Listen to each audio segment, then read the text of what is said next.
come the tin. The tin done they come the tin. The tin done they come the tin. The tin done they come the tin. Hello everyone and welcome to Doing Art episode 7. My name is Lorens and this episode is with comedian and actor Tyler Fischer. Tyler and I met at an open mic in the West Village section of New York City. And after the open mic, I told him about the podcast because I found him to be very funny on stage. So I told him about the podcast and he was interested in doing it. I can say he is one of the most prolific, independent minds I've met in New York City. He's been on America's Got Talent, totally biased with Kamau Bell, American Genius on National Geographic, and several other TV stuff. He's also worked with some big names in the comedy world, including Godfrey, Gary Goldman, and Sherry Shepherd. Perhaps my favorite work of his is his street comedy web series. These are some really funny videos. You need to see them. And I actually have links to these videos and other stuff that Tyler has done on the website of the podcast, doingart.net. So just go to the website, doingart.net, and you'll be able to read more about Tyler Fischer and see some of the things he's done. I want to put 2 disclaimers about this episode. The first one is that I laughed a lot. I busted into laughter a lot because Tyler is very funny. I hope this wouldn't spoil the show for you. And secondly, is that at the beginning of the show, Tyler said that his parents are homophobic. They're actually not homophobic. And as a matter of fact, Tyler cleared it up down the line during the conversation. He cleared it up with a twist, a very big twist. So you really need to pay attention, a huge twist. So I don't want to ruin it for you by telling you what the twist is. Ladies and gentlemen, I present to you comedian and actor Tyler Fischer. In your face!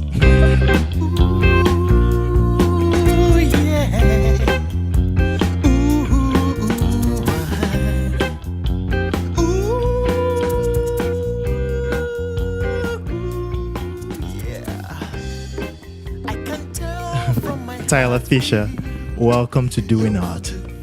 Doing Art. Yeah, Doing Art. I should have looked up the name Yeah. of the podcast. You know what? The first time when I told you about it, the name was Doing It. Doing it. Yeah, Doing It. Now that it's could Doing be, Art. that could be. Yeah, that could be kind of misread. misconstrued. But that was what I was going for. But Well, it's nice After- and vague. You could get anybody on the show for doing it. Yeah, I So guess. you take trash out. You do it. You do anything. You do. Yeah. So I've been trying to get you on the show for like a while now, for like weeks and weeks. Weeks and weeks. I actually haven't really been busy. I just told you I was to make myself seem more important, gain interest, and build suspense, and for a grand letdown. Okay, you know what? We have to talk about that. Okay. Because I noticed that about I was arguing with one of my friends that artists are very, very flaky. They are very flaky. Very flaky. Yeah. But on the real, what were you shooting? You told me you were shooting. You were, I think was you at were the out shooting in California. range. Yeah, I just shoot guns during the day before I get on stage, and then I don't Guns. attack anybody, which still happens a lot. It's gonna be tough. All right. No, I was shooting. Yeah, I do all sorts of. I guess I'm somewhat of a comedy whore. I'll do, this last week I did a commercial for the TV show Blackish. Nice. But primarily black cast. Yeah. A lot of people don't realize that my dad is half Blackish. Okay. So We're going to talk about that. So they put me in the commercial. And then a few hidden camera things like the video you saw. Yeah. We're going to talk about that too. Okay. Great. So, you just talked about you being a comedy whore, right? I want to ask a question. about proud whore. yeah. Okay. I want to ask a question about artists. Do you think that in today's atmosphere, like for an artist, be it a musician, an actor, a comedian, whatever you want to do, like if you're passionate about your art, do you think you need to be a whore? Like, do you think one has to do whatever come their way in order to maybe become successful in the future? Yeah, I think you have to do, whatever you feel comfortable with, and also sleep with anybody who's higher up than you. And it's a nice, delicate balance of the two. It's a ballet act for me.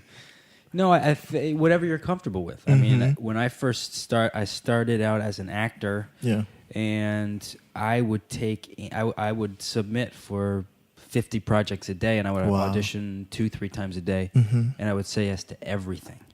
Wow. And by doing that, I started to learn.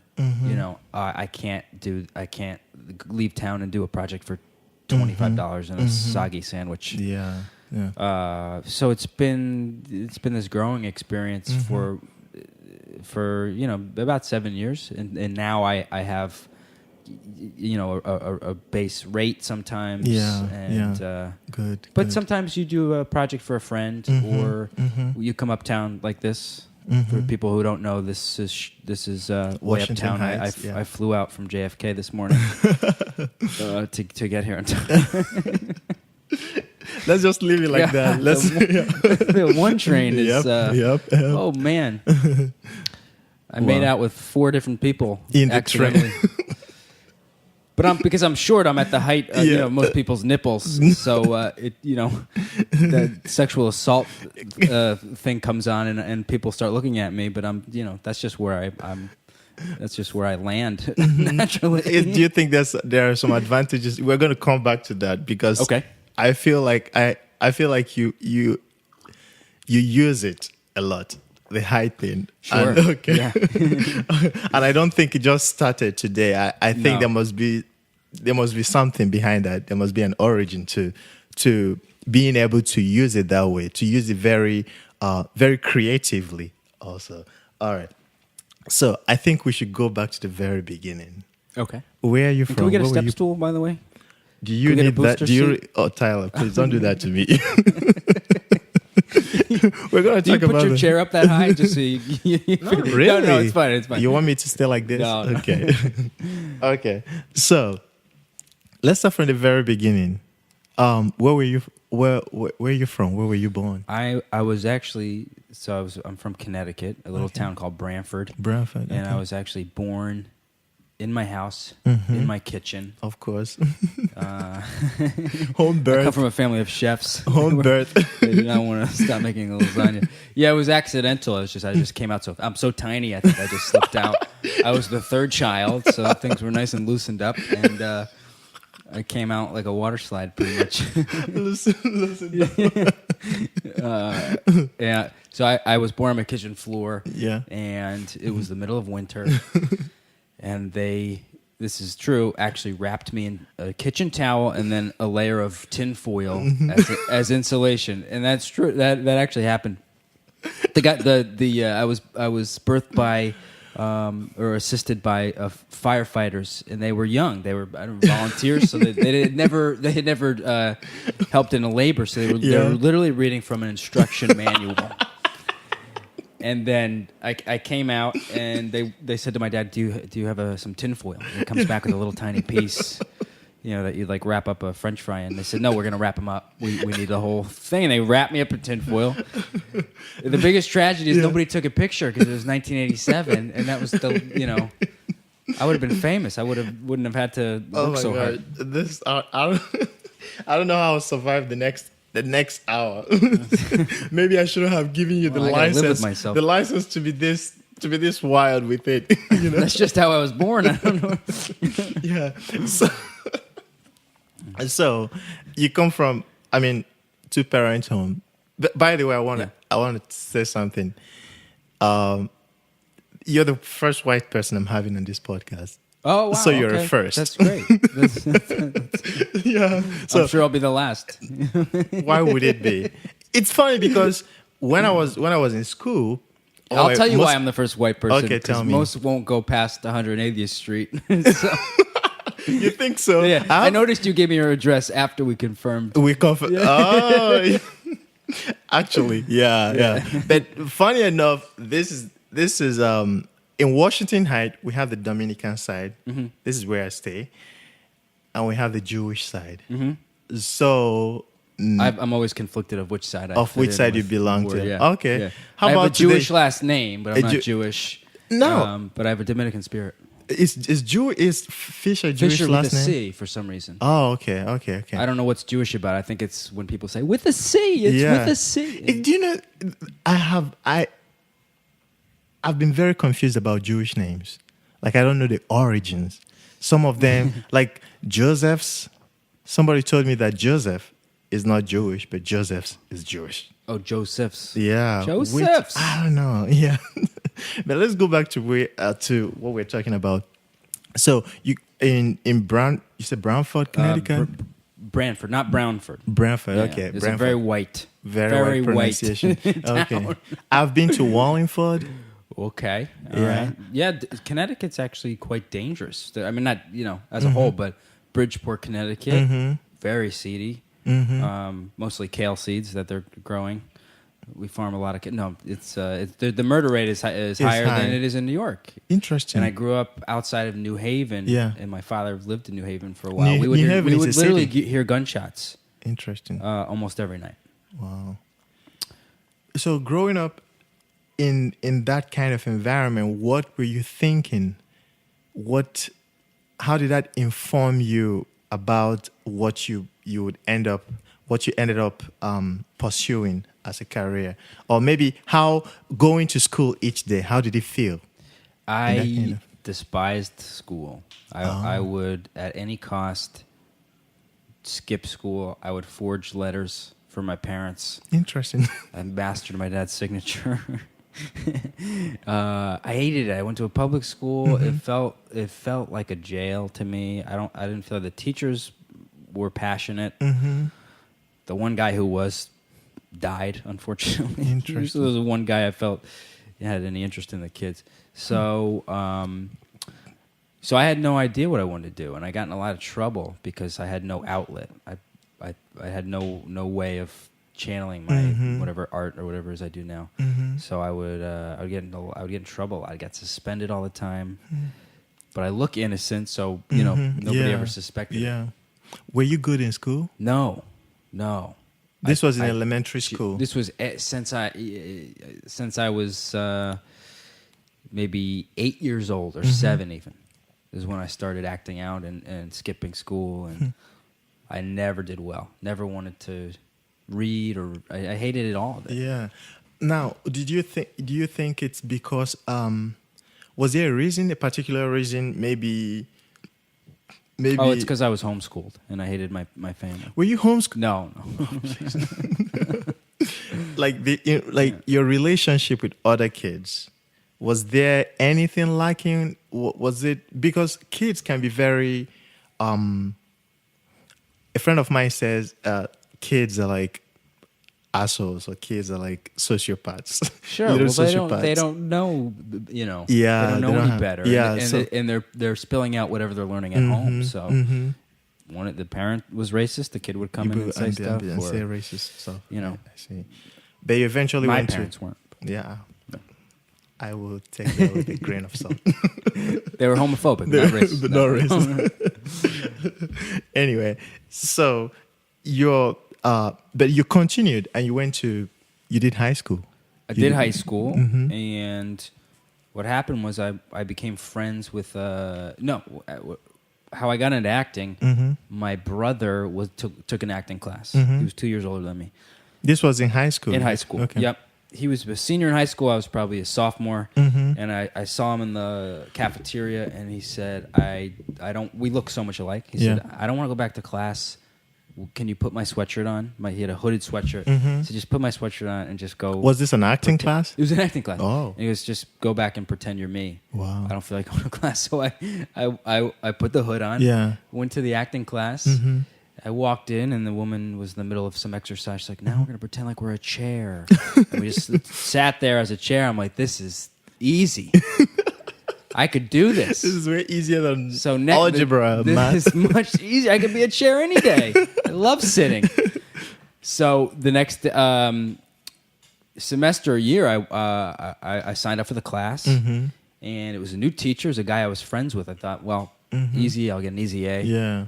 And you were friends with your teacher? I was friends with the teacher. Yeah, okay. That's the kind of school we went to.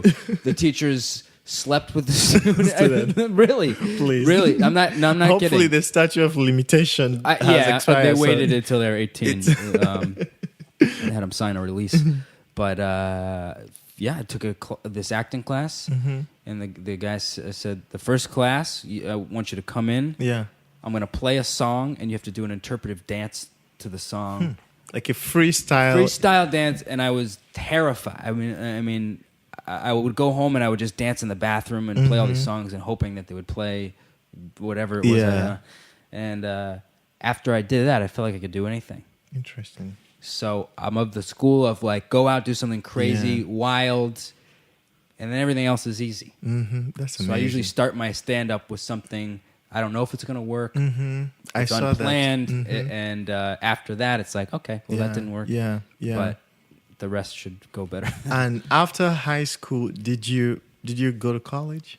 I did, only because that it was the thing to do. There was no one ever said, "What do you think? Do you want to go to college?" Or it was just, you go to college, and I did not want to go to college. My English teacher wrote my essays for me. Tyler, okay, let's get that out of the way. Okay. She did. She wrote my essay. Did your English teacher actually do that? She wrote my essay. I wrote some crappy, sloppy, rough draft that was misspelled. I still can't spell. And she rewrote the entire thing for me. Interesting. Okay. And, okay. She tutored you. Let's leave it like that. Yeah, she wrote it. And I made up all these things. I said I was the president of the Latin club, which didn't exist. But did you take any Latin? I was in Latin for 4 years. I don't know a word of Latin. Okay. Culina, that's the kitchen. That's the only word I know. Probably because I was born in there. And the sole reason I went to college was because a friend of mine had this beach house in Rhode Island. Yeah. And he said, "Hey, we should apply for the University of Rhode Island, and we could live in." My parents said we could live in this beach house. Wow. And I said, "That sounds good." We both applied. I got in. He didn't get in. And I went there. You didn't. So you went. Did you live in the beach house? I didn't live in the beach house. No, he didn't get into the school. Oh, yeah. And why did you from Connecticut? Yeah. And you decided to go further into New England. Yes. Did you ever think of that? Did you even explore other options? Or you're just comfortable with your... No, I just didn't want to go, and I don't like paperwork, and I don't like filling things out. So and you graduated? I did not graduate. Okay. No, I did 3 years. One more year? Yeah. Game of Thrones was on it. Yeah, you decided to... No, my question is this. I don't finish things. We probably won't finish this. I'll just walk out 3/4 of the way. We'll see about that. But I have a question. Yeah. I find it fascinating that somebody who didn't like school ended up going to college, because most people who didn't like school, if they make it through high school, they're always like, "Oh, thank God I just finished high school. I'm done. I'm never going to look at anything." So, well, it just didn't seem like an option to not go to college. And I think that's the mentality of people in this country. And I feel like there's going to be some sort of revolt against it, because the unemployment is staggering. I can't really account for that. I didn't do any research, but I know a lot of people who went to Yale and people who went to law school and they can't get jobs. So it was go to college or be homeless. That's what I thought. But I think, don't you think is more of a factor that it's more due to the family you grew up in? Maybe your parents talked about college a lot. Yeah, my dad is a lawyer, and my mom only went to, I believe, a 2-year college because her guidance counselor, for some reason, said that's all she could do. She's a brilliant brilliant woman, started her own business. But, you just do what the adults tell you to do. Mm-hmm. So, yeah, I'm sure part of it was I didn't want to disappoint my family. Yeah. You know? Okay. I thought I would wait 3 years, build up a lot of suspense, then drop out and disappoint them in a very dramatic way. Now, what was your major? It was theater. And it all started from that I see. acting From class that in acting college. class. Yep. Interesting. Yep. It was going to be law or theater. So I applied Yeah. to a law school and I applied to this other school. Yeah. And When you applied, you need an undergraduate degree to go to law school. it was a combined law and undergrad program. It was 3 years, I think. I see. But I typically do whatever's easiest. My dad's a lawyer, so I thought, okay, if I get to this, I become a lawyer, or I am an actor, and I could roll around on the floor and pretend I'm a snail or something, which was we did a lot of. Now, you did a lot.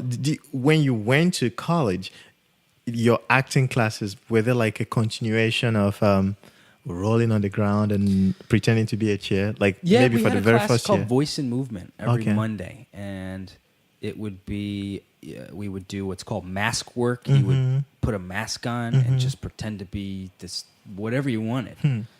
And it was actually freeing and very therapeutic. Okay. And we would go in a big studio, shut the lights off, play this tribal music, and just dance around and pretend to be whatever we wanted. But again, because of my height, I'm up to the nipple. So we're going to come back. I got a lot of false accusations. Okay. What was the trigger to leave? Did you get a job that made you leave college?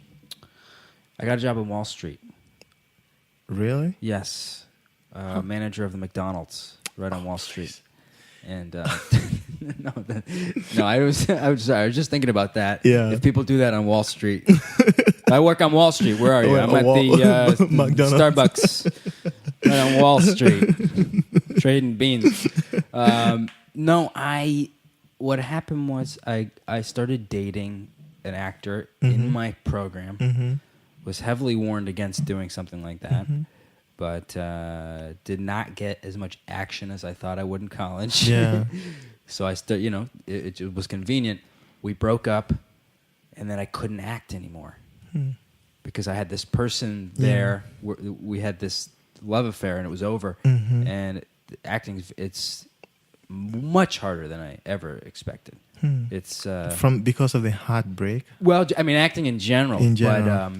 But you have to be so, you can't have any inhibition. And you have to be vulnerable. And then just to have a block like that, it started mentally breaking me down. And I eventually felt like I couldn't perform.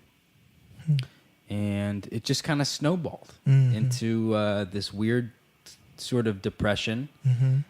Coincidentally, I was just cast as the role of Mozart in the play Amadeus. Okay. And the director had picked that play for me because he knew I'm short and energetic. So I was playing the role of this genius musician who was having this mental breakdown while I was having one in real life. Wow. So that was interesting, and I thought, I could use this to my advantage. I'm actually losing my mind, and so is he. But it didn't work like that, because you need so much focus, and you need to learn lines. And I learned how to conduct. I had a conductor teach me how to conduct. Conduct like an orchestra. Yeah. Okay. Yep. It was incredible. Got to wear the real costumes from the Broadway play Amadeus from the 80s, and. But the whole while I was in this really dark place, so it was an extraordinary time in my life. I don't think I would trade it for anything. But one thing kind of led to another, and after I was able to conquer playing the lead in this huge play while feeling like this, it kind of broke me out of that funk. And I had this kind of epiphany, and I moved to New York, actually to 187. So I was 6 blocks away from. Oh wait, no. Where are you? 180. 189. Oh no, I was 2 blocks south. Oh, okay. Moved to New York for the summer, and I just said, "This is where I have 187. to be." 187 in St. Heights. Nick. Yep. I lived Right here. right there for a summer. Yep. And the energy of the city just kind of brainwashed me, and I auditioned and I booked a TV pilot, and I just said I can't go back to Rhode Island. Yeah. I had 1 year left. I see. But you eventually answered my question. yeah, I'll give you the long version off the books. Okay. Wow. Now, I was going to ask you how you moved to New York. But when you moved to New York, okay, you got a job when you moved to New York. And after that job or during that job, how were you feeling? Were you feeling like, okay, I'm here to stay? And were you kind of naive, like the naive young person who just got a job in showbiz would be like, oh, this is how it's just going to continue? How did you feel? Well, and sometimes it does. I actually had applied to go to do a semester in London. Oh. Right after that summer. So my plan was to go to London, do the semester there, study, and then come back to New York. Oh, okay. And not, I mean, it sounds insane at this point and back then, but I still decided I didn't want to go back to Rhode Island. Yeah. And at that point, I would have had 1 semester left. I see. So, it felt great. I mean, you know, I hit the ground running and booked a bunch of things, and you know, I felt very confident in myself, and said if I could sustain this kind of work, I could do this. So you got a manager and no manager, no, an agent. No. There's ways to submit like online, and there's open calls. So you go on, you submit for roles, and then if they like you, they call you in. Yeah. But I've actually booked probably 99% of the work on my own, just from submitting. Wow, that's unheard of, though. Not nowadays with the internet, and I'm not in the union, so there's a lot of work for non-union because they don't have to pay as much. Yeah, I see. So I still do it. This morning would that be like extra jobs? I've done only a few, just for fun. It's not something I could do. Okay. Are you allowed to talk about some of the works you've done on TV, like that you booked on your own? Yeah. Like, can you tell me a few of them? Sure. I just did a series for the National Geographic Channel. Okay. That'll be out, I think, in the spring. It's called American Genius. And you booked that yourself? And I booked that myself. Wow. Just submitted online, sent my thing in, went in. Okay. Auditioned in. It's funny in New York where you audition. This was a room no bigger than a closet where I auditioned for this, TV show. And filmed it for 2 weeks in West Virginia and had a good speaking role in it. I played the role of the guy who... what's the name again? American Genius. American Genius. So National Geographic... Sorry, I don't have cable anymore. Neither do I.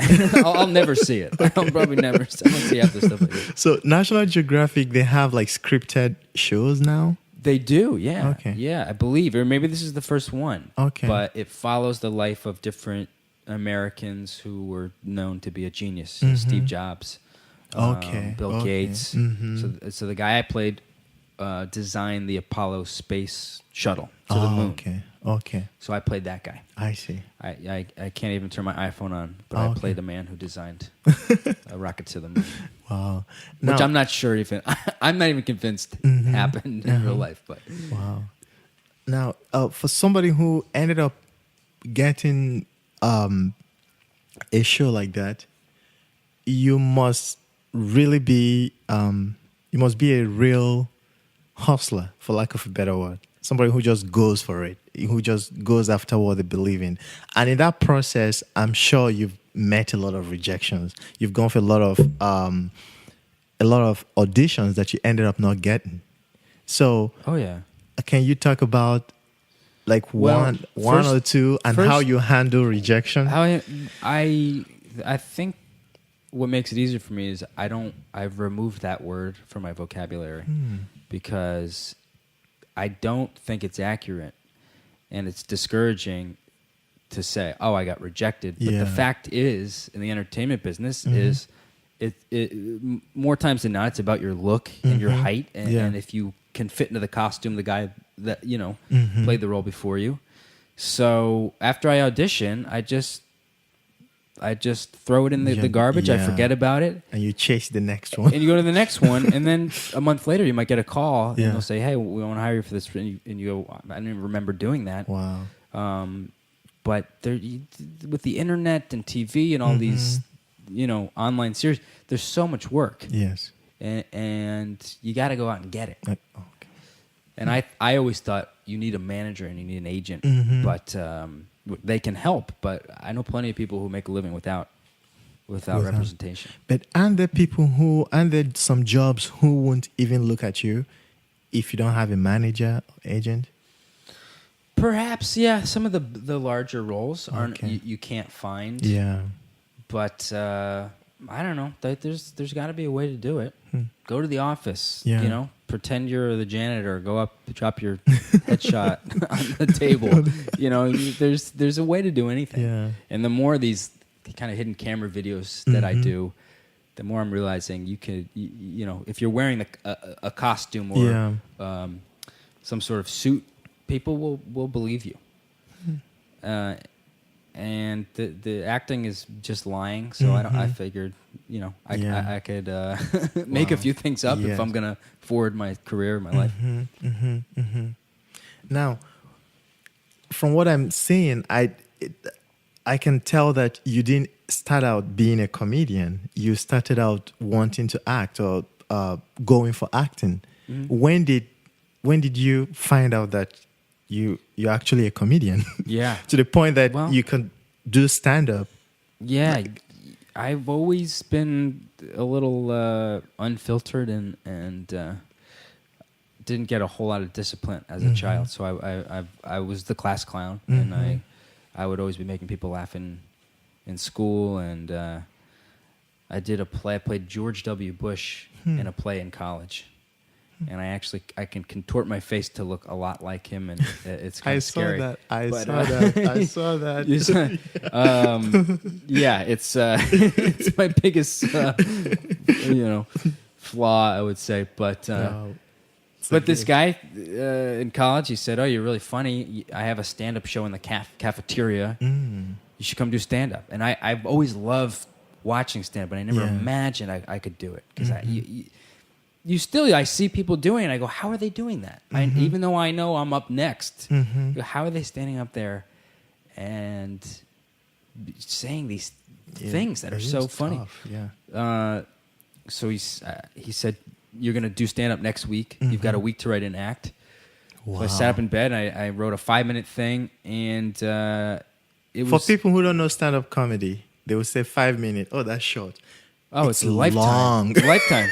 I did 3 minutes last night, and I almost left stage early because it was midnight, and there was 5 people in the crowd, and they were sick and tired of hearing stand up. But yeah, it was one of the hardest things I've ever done to get up and do that. But once I did it once, that was it. And when you moved to New York, did you have the intention of also doing comedy, doing stand-up comedy and acting, or did you just say, okay, I'm coming here to act? It was such an overwhelming thing to try to figure out how to get into stand-up comedy. I see. Because you don't see people on TV struggling and doing open mics. I didn't even know what an open mic was.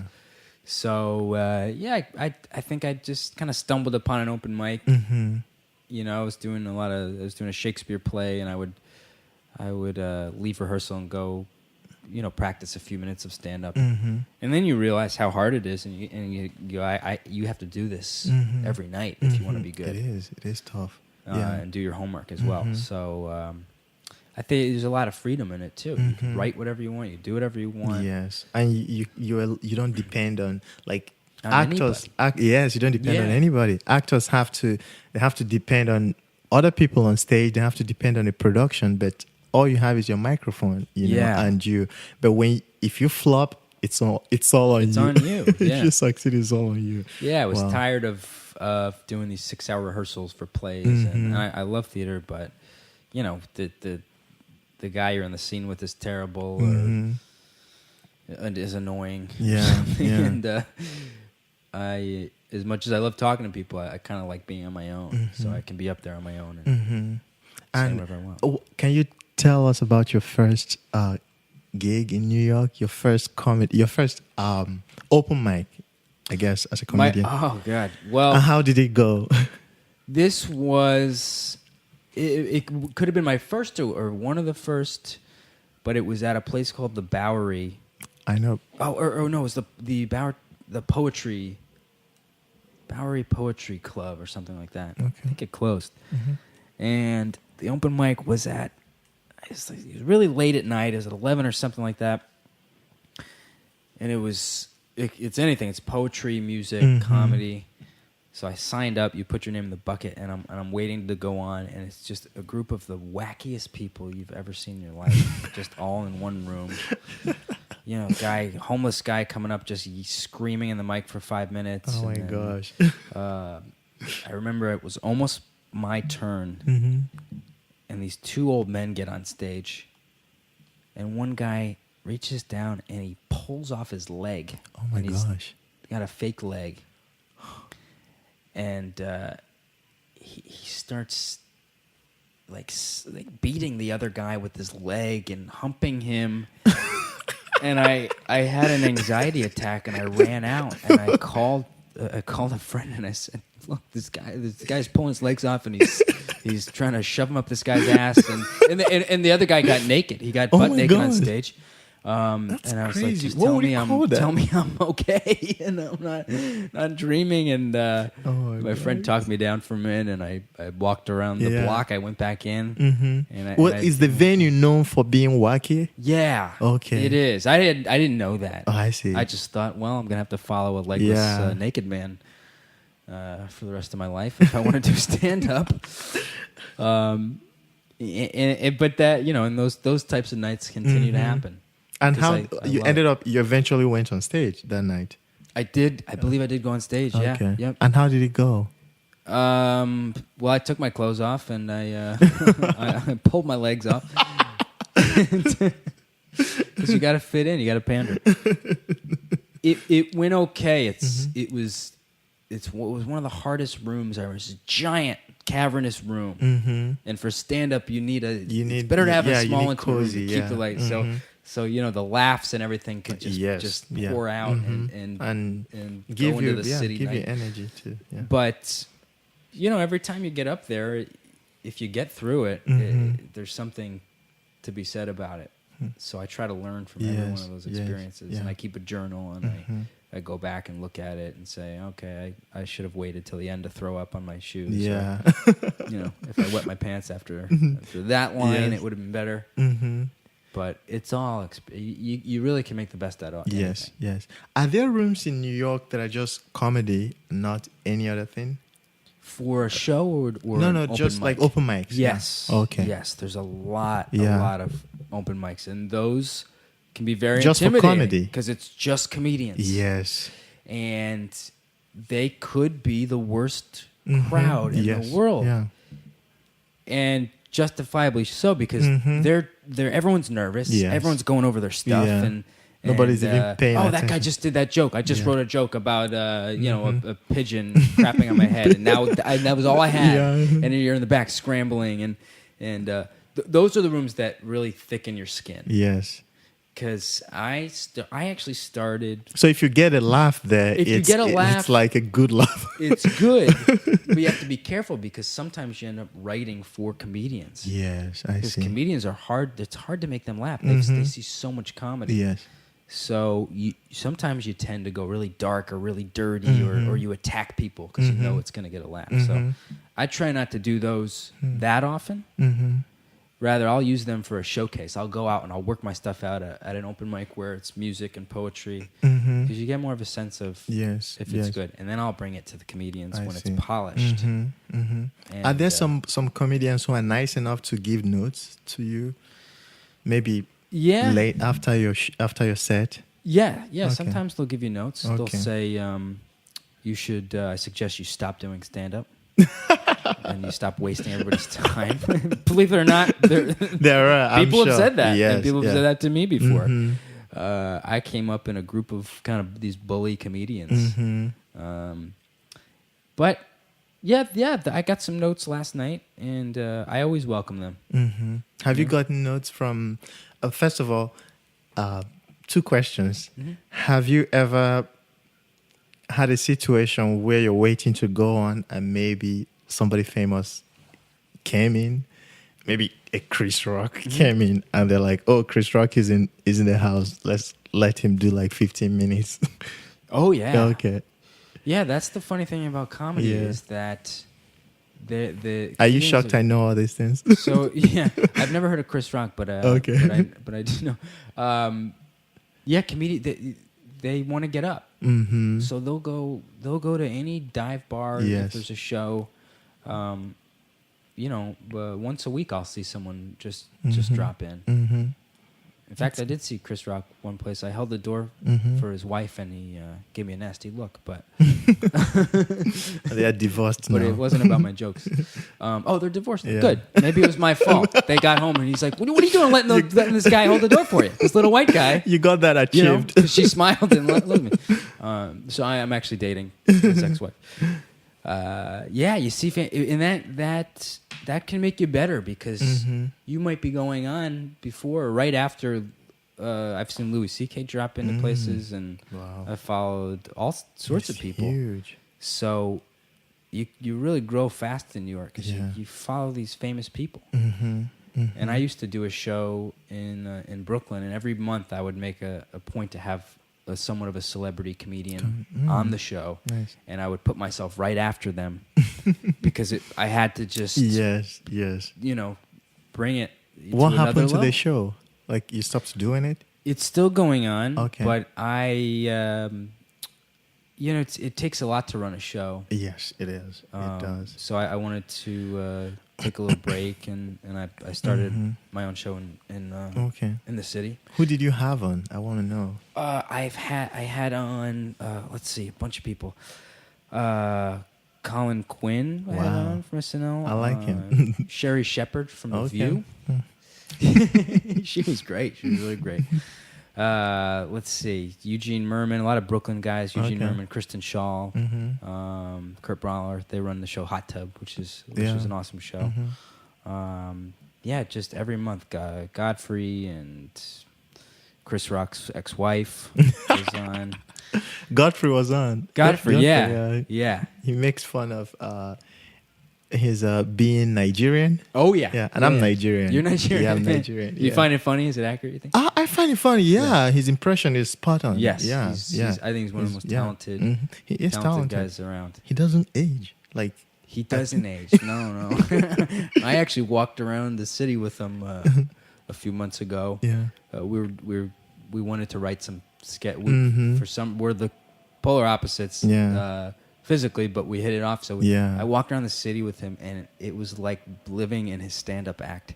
Wow. Every single thing he saw, he would just turn into a joke, and Wow. I was dying. Yeah. He's incredible. When I was at University of Pittsburgh, I did grad school at the University of Pittsburgh, and there was this event they were doing, and they invited him, and he killed. He was really good. Yeah. yeah. Okay, let's talk more about your comedy. I have a question. Enough about you and your experiences. This is about you. When did you start? When did you get comfortable using your height, for instance, as a just being vulnerable or being open to your art? Like you use your height a lot, and you don't you're very comfortable with people laughing about it. Yeah. So for people listening, Tyler is I'm 3'9". no. Tyler is like 5'5", 5'6". I'm 2'6". Wow, I'm flatter. I think I'm actually 5'3". 5'3". Though my Okay. resume says 5'5". Okay. And I usually wear some sort of platform shoes. I started, I try not to talk about it too much,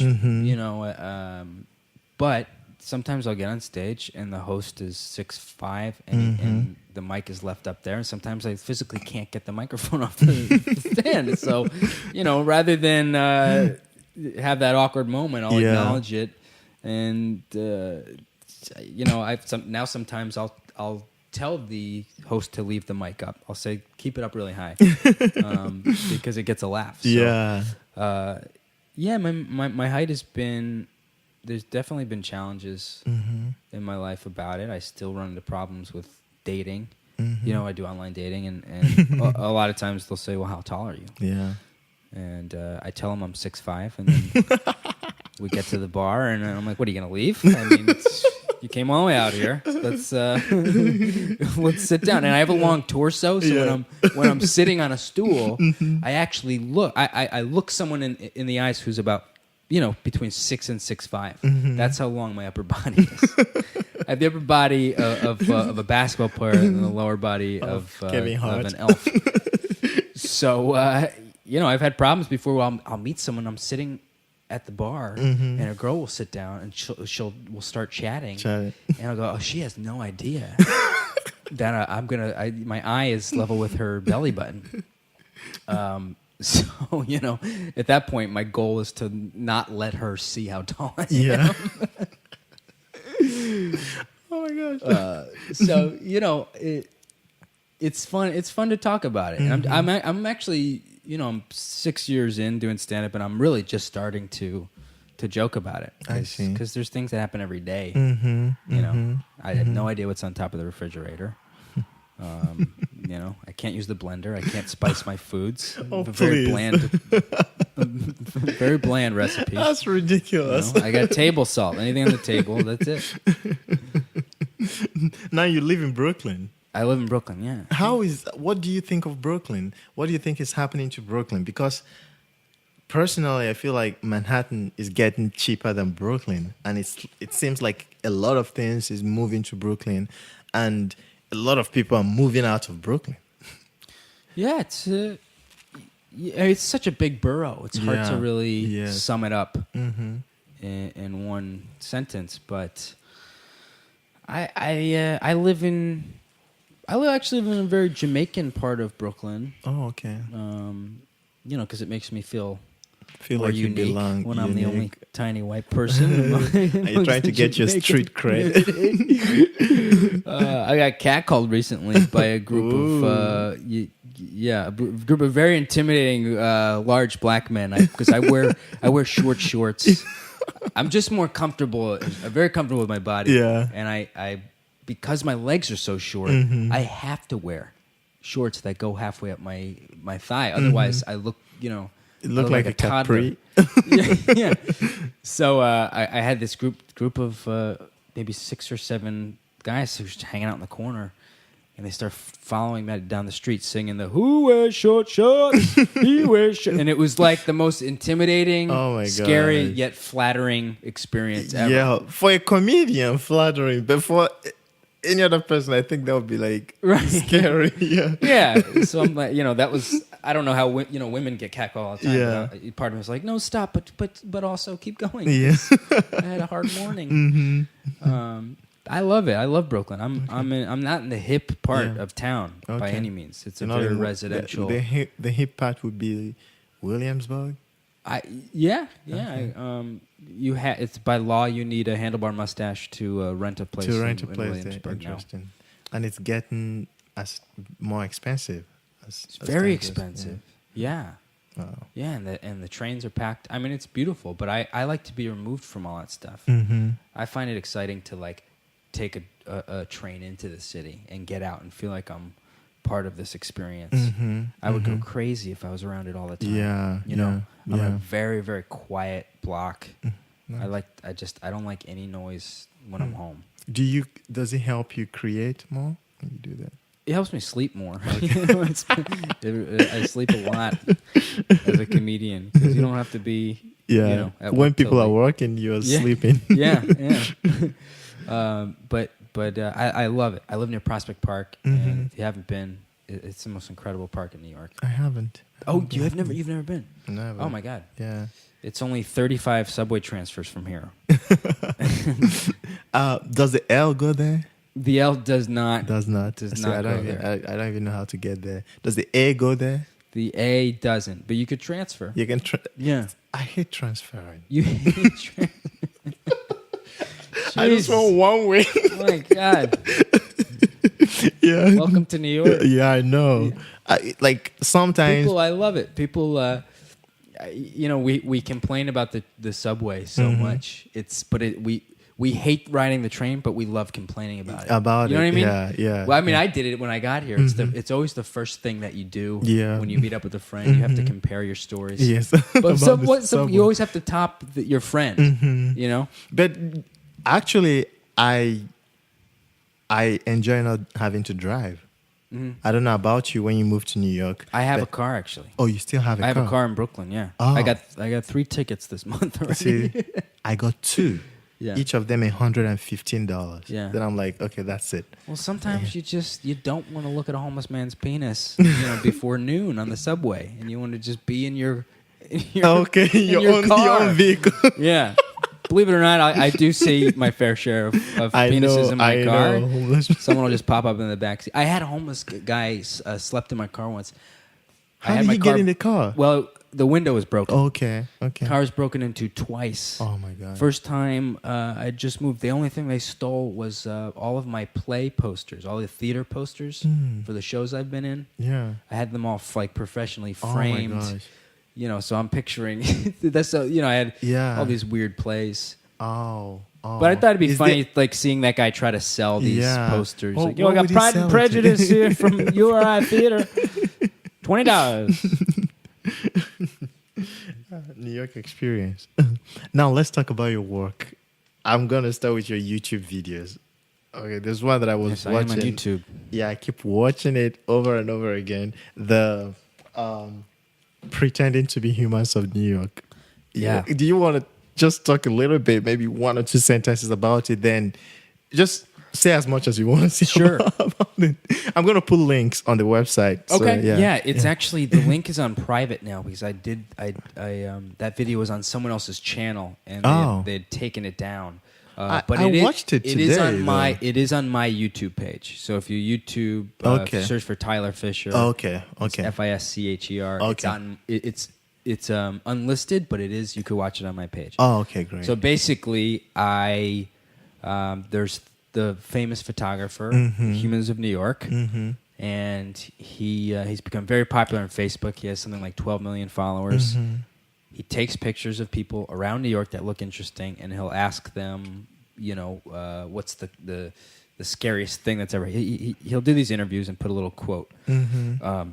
So a friend of mine who I do these videos with, he said, "Look, nobody knows what this guy looks like. He's essentially a faceless, famous person in New York. Why don't you go around and take pictures of people and just tell them you're this guy?" And they'll lose their shit. So I was like, okay, sure. If you're gonna pay me to do it, I'll do it. So I looked the guy up the night before. I had never even heard of him because I don't really use the computer much. And I went around, and I would go up and go up to a couple beautiful women and say, "Hey," and they would run away, and I'd say, "I'm from Humans of New York," and they would turn around and go, "Oh my God! Oh wait, what? Oh yeah, I'm sorry." I saw one of them, and they just thought they were going to become famous or whatever. I mean, so we spent the day, and I would interview people and ask them weird questions and tell them. I would say, "Well, can you lie and tell them that you're homeless?" And nobody questioned me the whole day because they don't know what he looks like. Yeah. One woman even said, she goes, "Oh yeah, I know who you are. We already hung out. Remember we met at the Metropolitan Museum of Art. You had your dog." Oh my goodness. And I was like, "Oh, of course, yeah, I remember you." So even people who had met the guy before still thought I was him because I said I was him. And he's about a foot taller than me. He's a foot taller, and I told you I wear short shorts. Yeah, you had shorts. That's just what I wore. But a lot of people will come up to me and say, "Oh, my favorite part of that video is those shorts you wore, man. They were so funny. Those short shorts." And I didn't want to disappoint them and be like, "Those are just my shorts. Yeah, I see. I'm most comfortable in Okay. those." Yeah. Oh my gosh, the one that got me was the woman that kept talking about her favorite picture. Yes, with what's the- your favorite picture? Yeah, with the hands, the doctor's and hands. she's telling me about some doctor's hands, and I said, "No, his hands were tiny. They were." And yeah, he ended up seeing the video and he liked it and he put it on his Facebook page. Oh, that's great. And That's great. Before that, his fans were eating me alive. They Yeah. were so, how dare you pretend to be him? And then he puts it on his page, Oh. going, "This was great. It was Yeah. all good fun." Yeah. And they're like, "Oh yeah, no, I like it. It was great. It was That's great. good. It was That's good. That's really good. you know, it's it gets the word out there, and you know, I try to do it in a good spirit. I Yes, really don't of like course. screwing with Yeah. people. Yeah. But one of the guys who was a director of photojournalism at a Yes. school, Oh my who gosh. gave me his card and he goes, "Maybe you yes. can come in and talk." He ended up getting to meet the actual real guy. Yeah. Humans of New York guy Yeah. through the video. So I felt like, you know, that made it easier. Yeah. So you passed on the card? No, the- no, I think the guy the Honey guy saw the video Okay, and probably said, okay. "Oh, we should contact that guy." Yeah. Oh. And I even emailed with the real Humans of New York guy. Okay. And I just said, "I'm a big fan of your work. I hope you don't mind." And he said, Yeah. I love the video. That's really good. So, yeah. But It's- that's one of it's- the funniest things I've seen. And did you see the Apple one too? I didn't see that one. Okay. I saw the one with Gary Goldman. Right. So Yeah. I did another thing where I pretended to work at Apple. Mm-hmm. I put on an Apple shirt. I worked at Apple 4 stores in Apple in the city. How did how did they let you do that? They didn't. We had a hidden camera. I went in with the jacket. I threw my jacket under the table and I just started working. and again, nobody questioned me. And I went around and made up products. I said, tomorrow we're coming up with the 4S QRC. Yes. And Monday we're coming out with I saw that one. so that video that was also taken down, but I'm gonna put it back up on my page. So that should be up soon. Yeah. And then I actually just worked at Whole Foods for a whole day. Same Wow. concept. Put on an apron, walked into Whole Foods, just started working, and nobody questioned Wow. me. And, it was on Earth Day, so I told people, for Earth Day, you're allowed to go and try anything in the store. You could just take it out of the package, or you just grab a piece of fruit. You could try it. If you don't like it, you throw it on the ground. And people just started eating food and made up all this stuff. And that'll be out. That's amazing. I think May 11th. Are you conscious when you're doing it? Like, are you conscious of the fact that something could go wrong? Or do you just let yourself go and say, whatever happens, let it black happen? out a little bit, to be honest. Like, working at Apple, like, I can't believe that none of them knew. Like, none of the other There's workers so there. many of them, Yeah. and I'm Which sure they all- Apple? I went to one in... I did in- 4 stores. I did about an hour at each store, and we cut the footage from all different ones. Which ones did you go? There's We one did in... Fifth Avenue Okay. in Central Park. We did I think 72nd, one in Soho. Yeah, I was at the one in Soho. Yeah. There's just so many people. Yeah, They're like ants in there. mhm, Everyone has the blue mhm. shirts on. But it really, if you play the part and if you have a shirt on, Yeah. people don't question you. And not a single person was like, can't be real. Yeah. I had the Apple shirt on.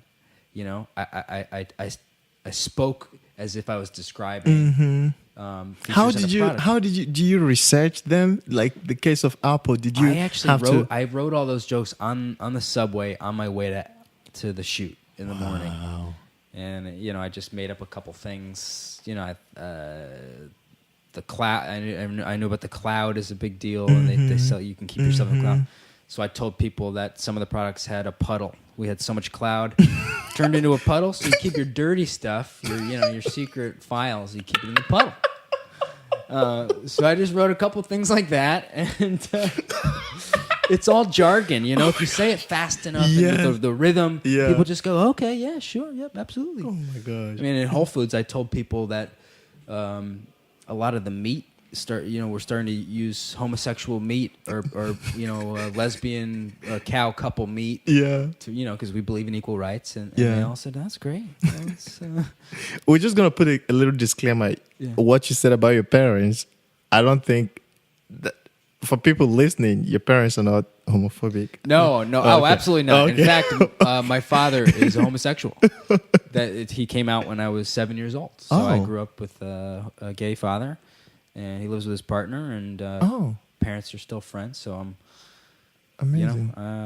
spent a lot of time around That's the good. homosexual community. Yeah. Okay, this is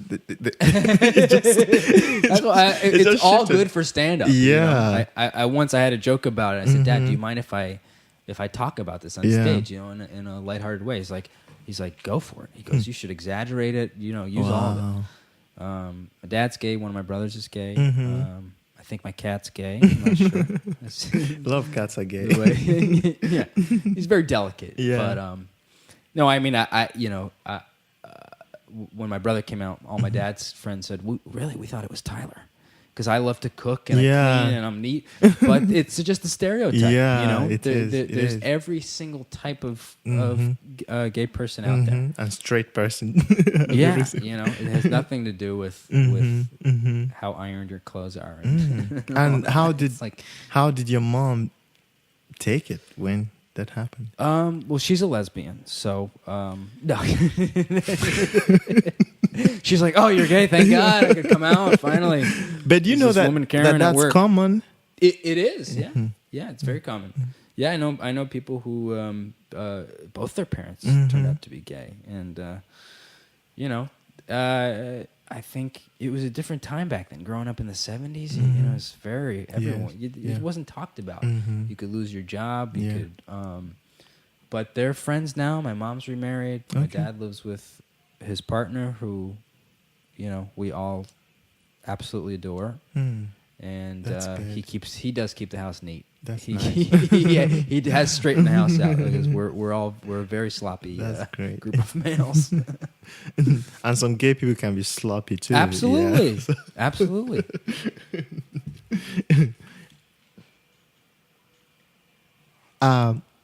There's another video about the one you were making phone calls in the city. The city phone call. The city phone call. Yeah. Yeah, one of my less popular videos, but I'll put it out again. I like it.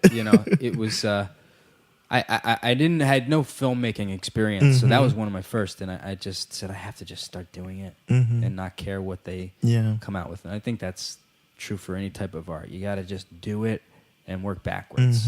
Because I spent years going, I'd love to make sketches and films, and maybe be on SNL one day, and I just found someone with a camera and we filmed it. So the city phone call was based on basically anytime my mom would call, it's just hell would erupt. Yeah. And I'm just screaming on the phone, and I'm finding these little nooks to talk in. And so that one is about getting a phone call in New York, and then just hell breaking loose. I know. So I walk on 242 Street, and each time when I'm walking to the train station or just taking a walk, I take a walk on Broadway. The rails are right above the road on Broadway. Yeah, conveniently, right, so right above where you live. Yeah, exactly. Yeah. Once you start talking, like you even get 5 minutes in, another train will just come in, and after a while, I just learned how to deal with it. It's a jungle. You can't do it. So I kind of globbed on every single scenario, problem you could imagine while talking on the phone. The guy busking, the guy playing guitar, the guy snoring. The guitar guy who thinks is creative. Right, who adds me to his song. Yeah. And then at the end, I give my phone to a homeless person. Yeah. And she doesn't want it because it's a 3G. Yeah. And at the time, I had an iPhone 3G, and people would make fun of me all the time. And they go, "What? You seriously have a?" And I'm like, "Well, what does it matter?" And it was I don't know if you remember, but the 3G was rounded. Yeah, it was had a rounded edge, Mm-hmm. and people would come up to me and go, "A rounded edge." I was like, It still works. Isn't the rounded edge Yeah. the futuristic thing? The Yeah, spaceship, everything yes. was rounded. And all of a sudden, Apple goes back to the square edge, and Yeah. people are like, round edges? What are you, living in 1600s? I actually had a kid come up to me once. A child walked up to me, and he looked up at me, or rather, he looked in my eyes because we were probably the same height. But I'm not kidding. He goes, "Sir, is that the original iPhone?" Oh. I was like, "Get out of here, kid!" And I got on my horse and I ran away. I was like, He probably, if you told him that it was done like 50 years ago, he would believe you. "Yeah, the original iPhone." Original iPhone. Like, no, that was a series of beeps and graphs. The original iPhone. But no, I'm fascinated with how seriously people take technology and the products you have, and I try not to get caught up in it. I in fact made a rule today or a few days ago. If I'm not on my phone, I'm putting it on airplane mode because I hate walking on the street and I'm texting and on online dating. Do you while listen to music a lot? No. I don't listen to music. Okay. No, I haven't gotten around to it. No. Okay. Very Republican parents. They didn't, homosexual, very right-wing Republican parents. Log cabin. Yeah, I love music. Love music. Okay. Yes. Yeah. So And I play guitar as well. Oh, okay. Yeah. I saw that. How did you hook up with Gary Goldman? I saw him on I saw him first on Last Comics Time. Last Comics Time? Yeah, I think that's how he made his thought break. it was funny. Gary is... he was one of the first comedians I ever watched. My brother got his DVD. Gary Goldman. And Gary Goldman. Yep.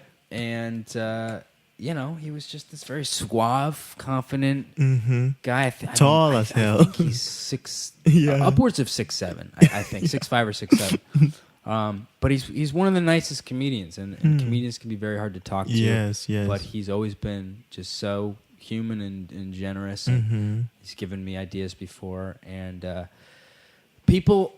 So Does I had he him live in in New York? He lives in New York. Yep. Oh, I didn't know that. If you want his address, I'll put a link to it. People always used to come up and ask me if I had a Napoleon complex. Okay. Strangers or people after a show, and I thought it was so odd. Hey, do you have a Napoleon complex because you're small? Do you have anger issues? Is it all because your height? So I had the idea. I had this joke about that I could never do that and flip it on a tall person because I know a lot of tall people that are just as self-conscious as short people. Yeah. Because they're dwelling over people. So I had a joke that I could never do that to an angry tall person. Go up to them and say, "Hey, do you have a Bin Laden complex or an Abe Lincoln complex?" Yeah. But people did not like that joke. Wow. They just didn't like it. And it never got any laughs. So I love it. So what I did was I was like, let me turn it into a sketch. I'll film it, put it online. Okay. That way I don't hear a response. I don't read comments on YouTube. I don't do any of that. You don't? No, I just put it up. Okay. I don't read comments. I don't care. So I made a sketch where, I'm on my phone, my 3G, and I'm having some problems. And Gary Goldman comes up. Yeah. And he's like, "Oh, looks like you have a Napoleon complex." So I accuse him of having all of these tall complexes. Bin Laden complex. And then at the end, you cut away. We have a wide shot. And I'm actually sitting on a horse, and I put on a hat, and I'm wearing Napoleon's war outfit, and I trot away swearing in French. So that was one of my most fun videos to make. I liked it. I rented a pony. Wow. It's actually a pony. It's not a horse. Yeah. But when I'm on it looks like a horse. Now, that leads to my next question. Yeah. Do you have like a crew? How do you get all these videos done? Because I've seen YouTube videos. Yeah. Yours are nicely done. Yeah. Some of them edited. Some of them are just one guy. A lot of them, the one Be Yourself, which is I think one of my favorites. One guy shot that. And then the Humans of New York Humans of New York was one guy shooting and one guy recording sound. And then the Gary one, a group called Stand Up Labs. They have a little crew, and we film something like every month or so. So they film that one, but I usually do all the casting and the directing and co-producing, and then I actually edit it as well. Oh, okay. And they help me because I'm not an expert. But I think as a comedian, it's important to have an eye on the editing because that's a yeah. lot of it. Mm-hmm. So, originally I was going to be on platform shoes, and then a friend of mine's like, why don't you just use a horse? So I just Googled horses in New York, and I rented a pony for an hour. Was this in Brooklyn? This was in Brooklyn on Prospect Park. Okay. And this guy walks a pony over, and he was just a volunteer, and this pony was unruly. Snickers. He was kicking. And I said, is he going to throw me off of his back? And he Did you said, ride horses before? Never. No. Wow. No. So that I filmed in an hour. I drove up to the Upper East Side, picked Gary Goldman up in my car. Wow. I had the sunroof open in case, because I have a Volkswagen Jetta. I put his seat down and I opened the sunroof in case he didn't fit in my tiny Volkswagen. So picked Gary up, drove back to Brooklyn, picked the horse up, filmed it. Gary had an hour, and that was it. Oh, that's really cool. So ideally, eventually, I'd like to have a big enough crew that I can not have to do a lot of it. That's really nice. That's great. I don't know how close you guys are, but we're about 3 feet away from each other's eyes. I mean, like in what I don't know if you guys are like buddies. You guys like text and hang out and kick it, but I'm just saying that he's appearing on the video. Really, I don't know him very gesture. well. We've performed together a few Okay. times, but I made it clear how much I respect him, and I said I'll come pick you up.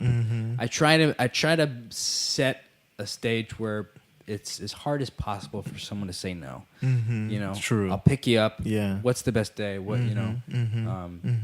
because the bigger name you are, the more Yes. the more you have going on. So. Yes, true. But I'm a big advocate in just asking. 9 times out of 10, I'll approach someone who's of a name or celebrity status in comedy, and they'll come and do my show, and they'll That's great. So ask. Yeah, just ask. Yeah. Like I asked you. Yeah. And we're doing it now. Yeah.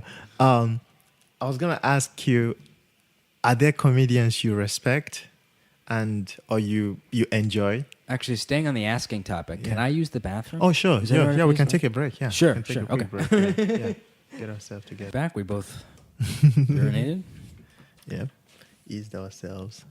All right. You probably don't have this problem, but when I walk into a public restroom, I'm always struck with the contemplation of if I should use the kid urinal or the adult urinal, because I'm quite literally right in the middle. And some of the urinals I really don't know if I can reach. I just use I look for the one at the extreme. I don't like being in the middle. I'm in the middle of child and adult. No. I don't like I try to use the one at the extreme, closer to the wall. Oh, right. Yeah, right, that's right. my own dilemma. Okay. I guess your dilemma is whether You're not a stall guy. I'm a stall guy now. I pee in the stall. In the stall. Yeah, Okay. yeah, because I don't have to have the problem. Okay, Yeah. I see. Oh, so you just go pretend like you're going to poop. You don't even think about it. I don't have to. You don't have to. You don't have to Here's the pretend. secret. If you're gonna pee in a stall, you don't have to pretend. You just go. I'm picturing you walking around all day, like holding your stomach, like, oh god, I'm gotta poop. I'm gonna go find the stall. Yeah. All right, I'm pooping. Sometimes I just feel like You're feel dropping bad. like raisins into the toilet. So you. I feel bad just going into the stall to pee when people go there to No poop. one's gonna accuse you. Hey man, were you peeing in the poop section? Oh, you're pooping. 4,000 kids need a poop in Africa, and you're peeing there. Yeah. Did you watch that Curb Your Enthusiasm episode? Of what? Curb Your Enthusiasm. Oh God. Yeah. My favorite show. Of Yeah. all Okay. times. Oh, where he's in the handicap stall. Yes. That was funny as hell. Pretty good. Yeah. Some of the He's a genius. Yeah. Oh, he's genius. And I don't know about him, but the one Wanda Sykes is pretty funny on Curb Your Enthusiasm. Yeah. What you doing there? Yeah. Oh, you recognize my face now. I thought I had to turn around for you to see my back. Yeah. Yeah. Oh God. Yeah, he's on Broadway now. Oh, Yep. cool. Yep. We're talking about comedians. I guess you respect, you enjoy What Larry David. Larry David. Yeah. Okay. Yeah. Grew up watching Seinfeld. Okay. Cried during the last episode. I was probably like 11 at the time. I never watched Seinfeld. You've never watched Seinfeld? Like Well, it was watched good talking to you. Let me tell you something. It's a good show. It's the best. I agree. It's a very How can good you show. not watch Like it? I've not paid attention. I've not like watched it religiously. I've watched episodes of it. Yeah. But I'm gonna say something that you might not like at all. Sometimes I feel like Jerry Seinfeld is the least funny person in that show. Come on, he's talented. Yeah, I feel like everybody. No, yeah, I yeah, feel but like that- they're all funny, but Well, I even think- Kramer, I feel like it's funny. Even This is the- Julia. This is the difference. Yeah, They're all trained actors. yeah, She came from SNL. The rest, George was on Broadway. Yeah. Singer, dancer. They were all honed actors. okay, Jerry, I think he did one show and he got fired from it, a TV show. You know, he's coming from stand up. yeah, You're only talking to the crowd. And Yeah. when you do an act out, Okay. you're doing both characters. I see. It's acting training, but it's not person to person. So I think that I'm just impressed that coming from Okay. the stand up background, he's that good. But he also I think he lets the other characters be funny. Which Okay, is, I guess because I think he's incredibly talented. Yeah.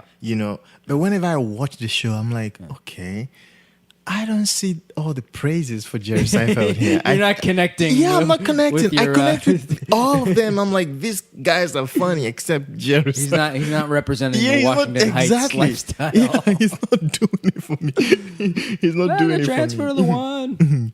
Yeah. I said I love this show so much that it actually will influence whether or not I will date a woman.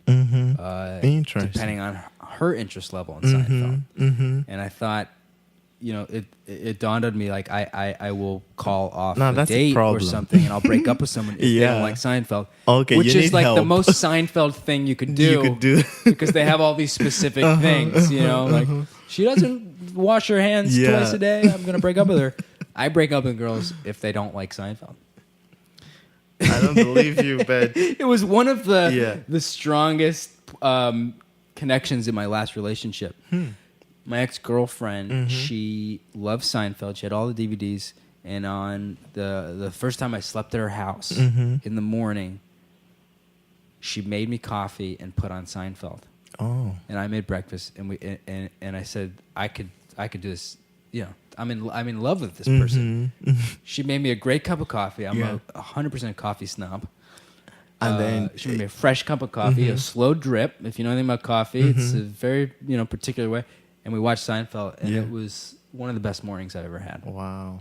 Yep. So that was that when you established the standard that the person has to like Seinfeld. Yeah. I actually broke up with her because she chewed her celery too loud. And it just it was like nails on a kept taking- chalkboard. So Celery, Seinfeld. you gotta go. Yeah. Which other comedians do you consider reputable? Do you like? I love a guy named Brian Regan, who is he's a big name guy, but he's never done any TV. Or, I don't think he's done a whole lot of TV. Okay. So he's one of the few that really became a superstar from just his stand up. Okay. Brilliant joke writer, very energetic. I love Louis C.K. He's Talking about editing and I guess editing and being techie, I didn't know that Louis C.K. like most of the movies he made before, he edited them himself. Yeah, yep. Wow. He edits his TV show. I think he edits his specials too, stand-up specials. I did an hour-long Like hands-on editing. special last year, and I pretty much edited the whole thing by myself. I had someone come in at the end and tie up a couple things I couldn't do, but I sat and I chose every joke, every angle. I had 3 cameras. Nice. And it took months. It took a long time, but How do we find that though? How do we? that will. Are you you know what? shopping it? Yeah, you could. I have right now like a donation based thing, Okay, that's and you cool. can do that. So Okay. it'll be if you go to tylerfischer.com, Okay. FISCHER.com, I'll put a link to it there. Okay. But I think I'm going to put it on YouTube and just put it in sections so people could watch clips at a time. Okay. Yeah. Okay. Yeah. I'll put the link to all your stuff Mhm. there. Yeah. Yeah, and there's so many. New York is just, you just stumble upon so many talented people. What I still want to know more. Like, have you had any name out there, any big comedian like give you notes or give you a thumbs up? Yeah. Gary's a good example. Gary Goldman. Gary Goldman. He's been very encouraging, and he emailed me with you call it like a tag, something you add to the end of a joke. One of my all-time favorites. I don't know. Do you know of Reggie Watts? Yes, I know Reggie Watts. Yeah, he's again one of the nicest human beings. I had him on my show in Brooklyn, and after my set, he does he's like the band Comedy Bang Bang. He yeah, does I know music. Yeah, he's like the band for one of the TV shows. Oh, now. for the new show, yeah. Okay.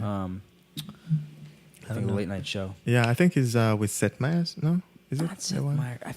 I forget. Someone just told me. Yeah. But he it's very bizarre stuff. Yes, a lot of my stuff is very just unexplained, and I do some bizarre stuff. And he just said after my set, he said that was perfect. I thought that was the best. That was to this day the best compliment I've ever got. That feels good. I think that must feel good. He's definitely a genius. Yeah, he is. Yeah. Question. I'm always, when comedians say the alt room, I don't know what the alt room. The alt room. Yeah, yes. alt room. For alternative comedy, right? Yeah. I'm going to quiz you on a bunch of stuff now. Sure. No, I think about that often because to me it's all kind of blends together. And the alt room essentially means not the comedy club. Okay. So that dominates the comedy scene because there's only a handful of comedy clubs, and there's a show on every corner. There'll be a show in the back room of like a meat shop or something. So people, what they intend to mean is like it's different, or if it's off the path of comedy. But there's no Seinfeld. I love this quote. He says, "Funny is funny." There's no.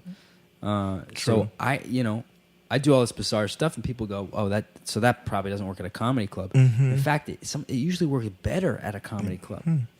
So, I really, if it's funny and people connect to it, it'll work anywhere. Have there been any joke that you wrote and you thought, "Oh, this is never gonna work," and you finally got the courage to do it, and it worked. It worked really well. Sometimes it's with these. I'm a big pun guy. Okay. That was probably why my last relationship ended. I over punned. But I'll write these dumb little puns that I say around the house, and sometimes I'll tell a joke that I've been writing for a year. And it's sculpted and it's timed, and it gets nothing, and then I'll just throw in one of these dumb throwaway one-liner puns, and the room explodes. Wow. And it's kind of frustrating, but you go, all right. There's no way of knowing what's going to work sometimes. Sometimes people just want to hear something stupid. True.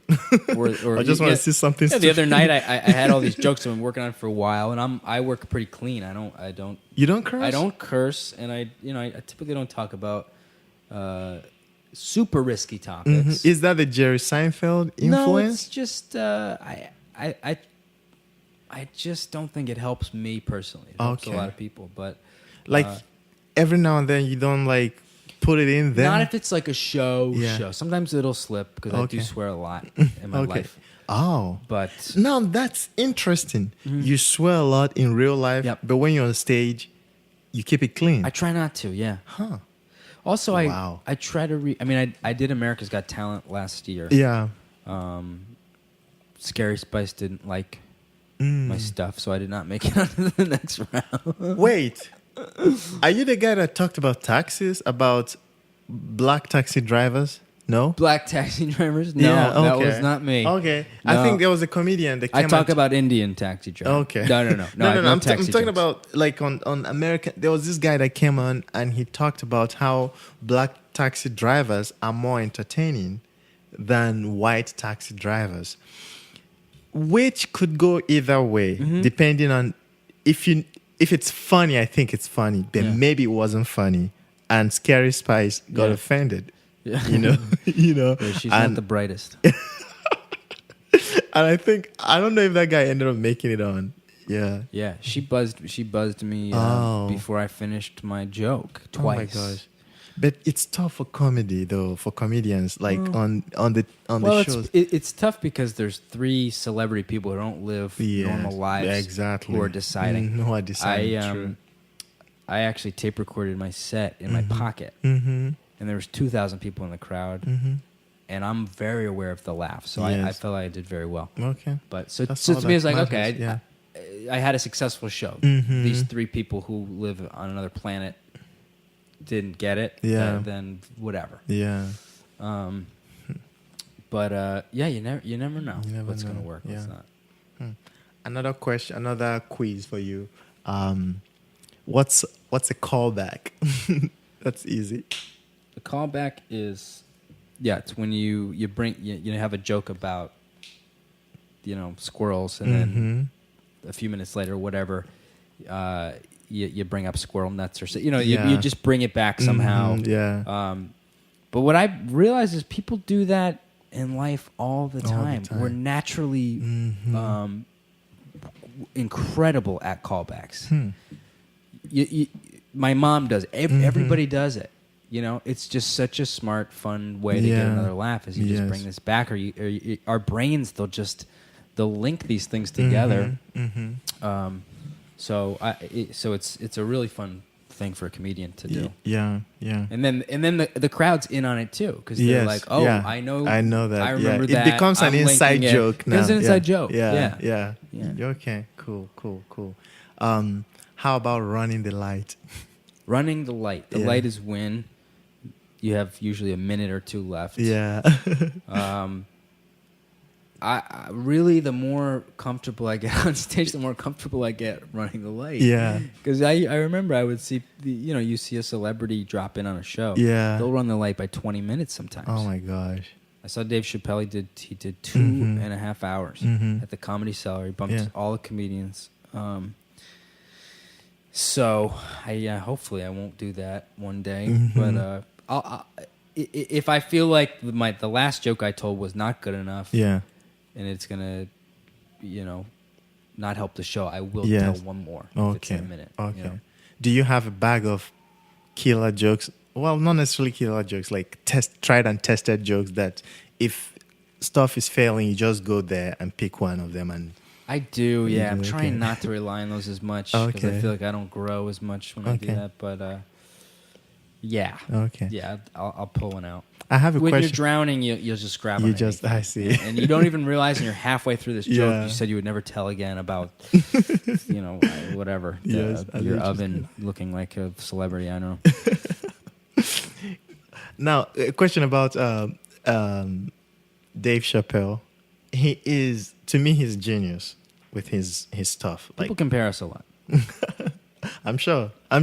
Like And I'm I believe no. you actually. Seriously, But I feel like whenever I see him, he's like casual. Like whenever he's telling his joke, it just sounds like he's coming up with them there. But I know that it's probably something he's worked on for many times. But when he goes on like open mics to work out his stuff, is he that prolific still? Is it that funny? Or does he just, Yeah, he's just so comfortable. he's just okay. Yeah. And he's easy to watch. He has a very powerful presence. Yes. So, he can really sink into something and sit there and talk. And, Okay. and he's a celebrity, so people will Yes. usually listen. I know he had some problems in Hartford, Connecticut. Yeah. There were some hecklers, but that happens everywhere. But no, I think generally if you're that confident in yourself and comfortable, people will listen. Generally, True. not always. True. Great. Now it's time for your NYD moment. No, Okay. you did All not. right. Yeah, we gotta wrap it up because I do have to get going. Please. Yeah. Yes. I have to go to Chipotle. All right. Oh, yeah. right. So this is what just a Like an embarrassing moment. embarrassing moment. Yeah. All right, I have a that novel happened to of you, Thousands. and it's your fault. Okay. All right. Well, I'll bring it back to the callback to Okay. school Okay. because I was a very unruly child. Yeah. I used to get a ride from my dad to school because Mm-hmm. I had an older brother who went to a private school, and Mm-hmm. the deal was if you want to get in the car at 6:30, I'll give you a ride. Mhm. But I would get to school an hour before anyone else, Mm. so I just walk around Yeah. and just do whatever the hell I wanted. Mhm.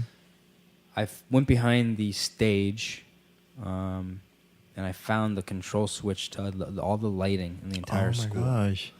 Wow. So How one day- old were you then? I was probably in 6th grade. Oh. So during the middle of the day, to find such a thing. it's gold finding Yeah. that. Middle of the day, I went back and I just ran down the line of switches and I shut down all the power in the entire school. Oh my I just gosh. went like all the switches. Yeah.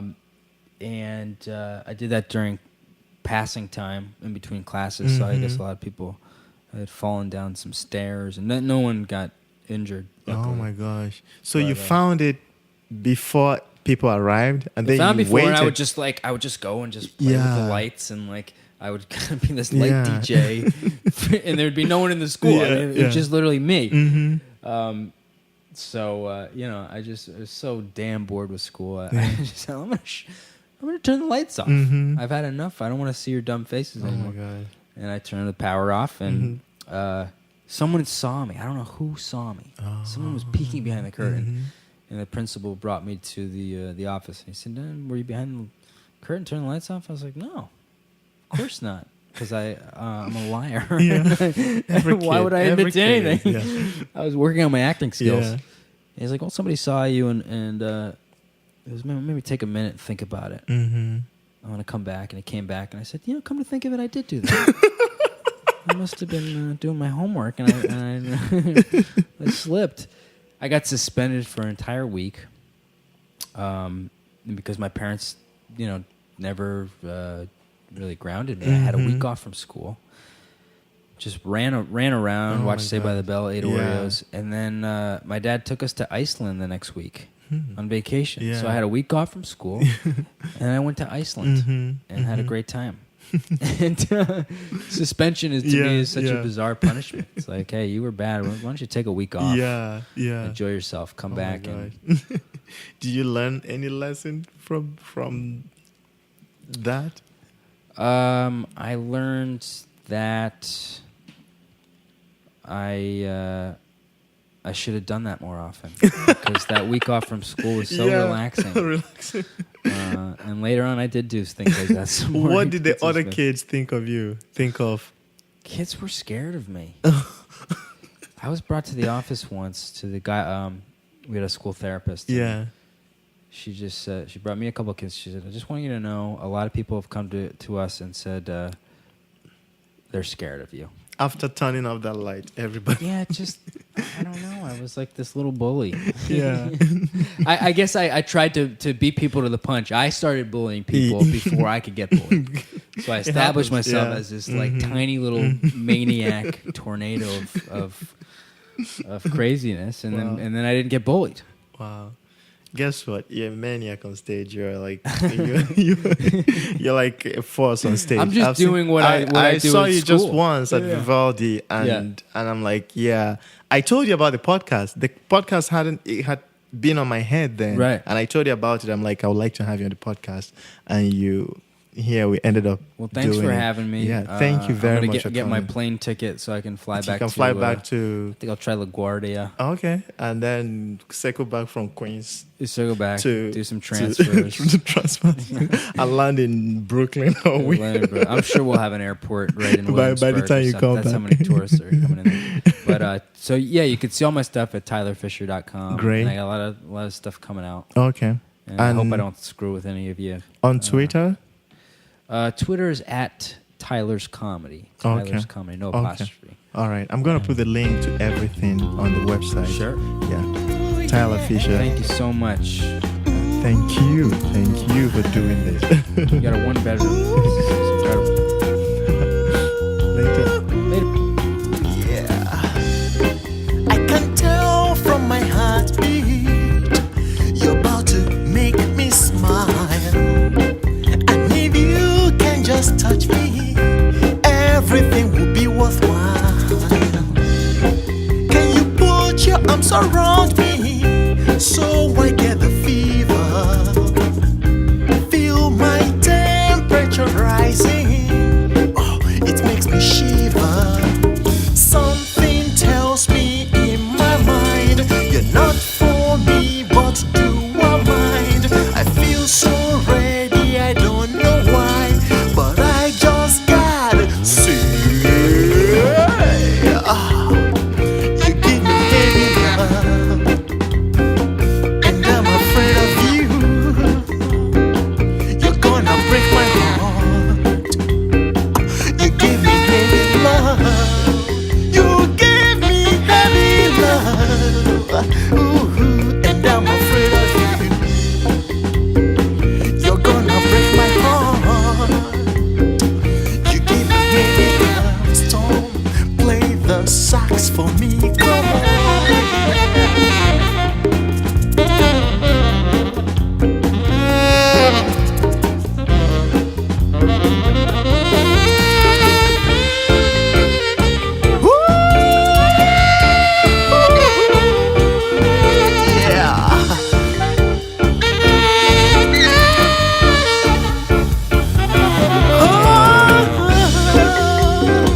You give me heavy love,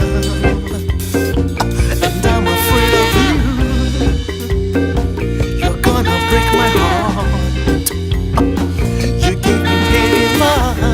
You give me heavy love, and I'm afraid of you. You're gonna break my heart. You give me heavy love.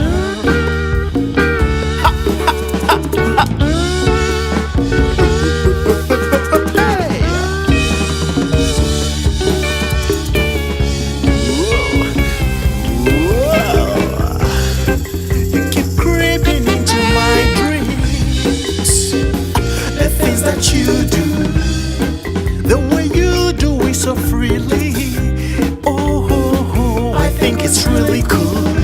Sometimes when I touch my feelings, I think of leaving you. But tell me how to proceed. When you give me heavy love. Something tells me in my mind you're not for me, but do I mind? I feel so ready, I don't know why, but I just gotta say. You give me heavy love, and I'm afraid of you. You're gonna break my heart. You give me heavy love. You give me heavy love. Ooh, and I'm afraid of you. Hey, you're gonna break my heart. You give me heavy love. So, what's your name again? Love? Are you serious? That's your name? Well, let me think of how many ways I can say that. Love. Love. Love.